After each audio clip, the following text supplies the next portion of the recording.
Hey everyone, Agnach here. Welcome to another video. In today's video I'm bringing you the base that I used for the month of April in Legends League.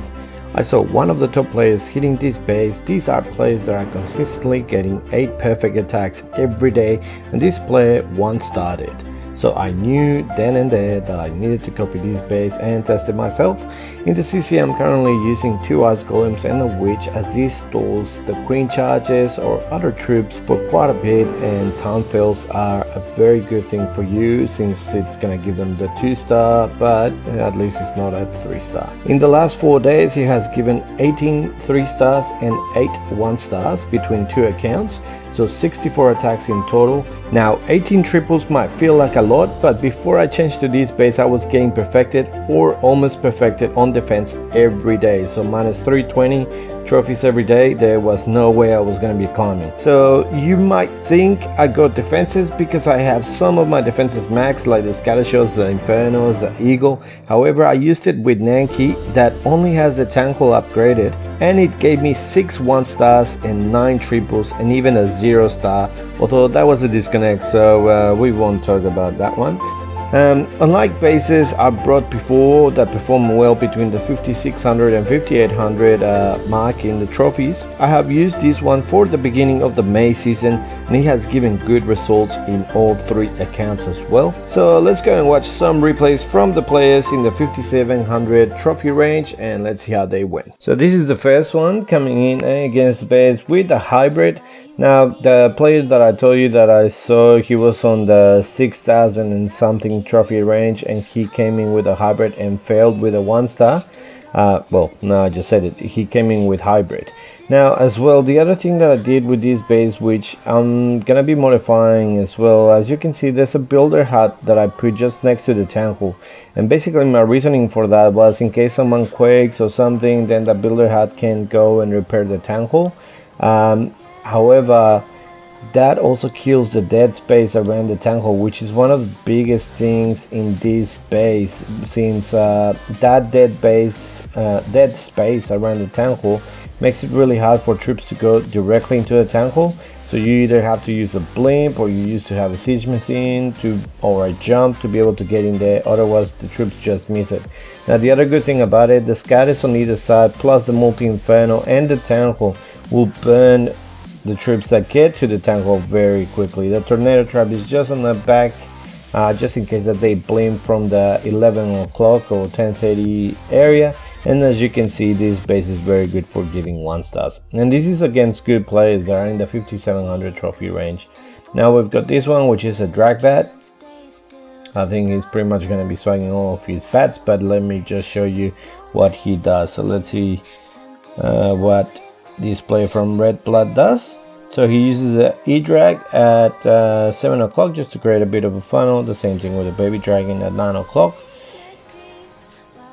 He uses a Super Wool Breaker at 9 with an Ice Golem and his King and Queen just to create a bit of a funnel there. They're going to be able to get rid of the defending Queen, and also pulls the CC. Probably if you're coming with dragons, don't do that. That way if it's ground defending CC, it won't get pulled. The blimp gets all the way to the Tankle, so this player did get the Tankle down. However, everything starts flying around. The dragons are getting roasted by the new multi-inferno with the 6 beams. The Queen has to go to ability. The multi-inferno goes down, but nothing is going towards the Eagle. Everything is dead. He sends his bats. The Eagle is still standing. He has to use both of his freezes. He had a multi-inferno and he had a scatter. That's the other thing I like about this base. Although the splash damage is well spaced out, so it's not like one freeze will freeze them all. So it's really good against any sort of bad attacks. So now we've got this one, which was interesting, is a Queen charge mass hogs coming in with the 3 heals. So let's see what he does. He starts with his Queen at 9. The 80 getting rid of the Cockaloon nice and quick. She ends up going in, and this is why I really like DCC. It just stalls these Queen charges so much. The Queen ends up going down, so she was under rage. I'm not entirely sure what happened, but that Warden statue, the Grand Expo, Archer Tower, Tesla, everything is just a lot of damage for queen charges from that side. Now he uses Super Wall Breaker to go towards the eagle, and then he sends his hawks in between. I think his idea is like, well, I funneled 9 o'clock, I funneled 4:30, everything is gonna go towards the town hall, but no way, Jose, nothing goes to the town hall. Everything starts going around, getting burned. The royal champion has to go through ability, she's gonna die nice and quick, and now pretty much it's just his wizards just trying to get a little bit of extra percentage with the buildings. Gonna get all my dark elixir sadly, but once he gets rid of that, then these wizards aren't gonna be able to get rid of anything else, and this was a 53% 1-star from Papa Bear. Now we've got Horror coming in with that. It's not a Chinese match because he's using Yetis instead of Pekkas, but let's see what he comes in. So, and also Bats as well. So let's see what he does. He starts with his Warning Walk at 6. Uses the Unicorn for the Warden, which is interesting. I'm guessing, well, if you've done Warden Walks, then the Unicorn would be better than the Owl. The Owl, I think he's upgrading it, but yeah, the Owl would die very quickly to one of those ADs that are on the corners. He does end up getting rid of the Multi-Inferno. He already wall break so that his troops go inside, sends everything in. He doesn't have any jumps.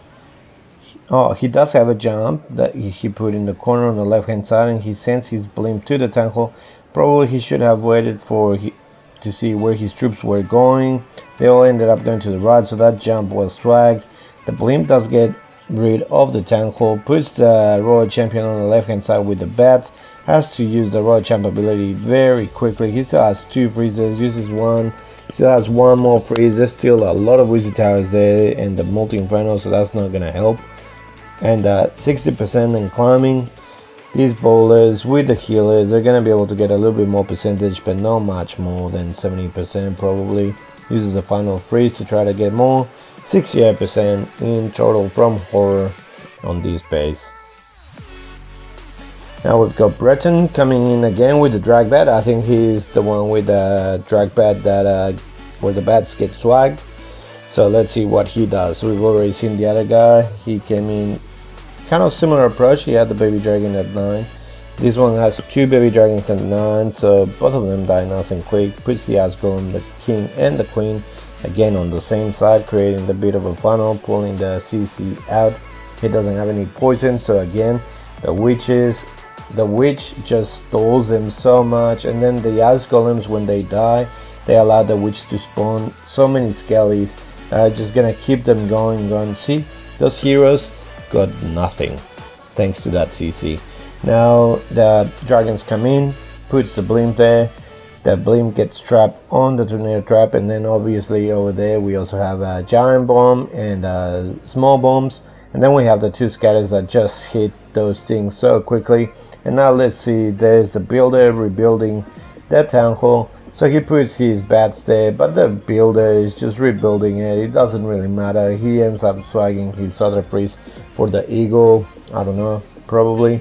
And yeah, this builder is just gonna be rebuilding the town hall, and it's gonna be back to full health by the time this attack finished with a 56% 1-star. Now we've got this one with Nanki, where I'm showing, so you don't need to have max defenses, so my scatters are still normal town hall 13. My infernos, apart from 1, they're also town hall 13. My eagle is still town hall 13. The only thing different is 1 of the infernos and 1 of the town halls.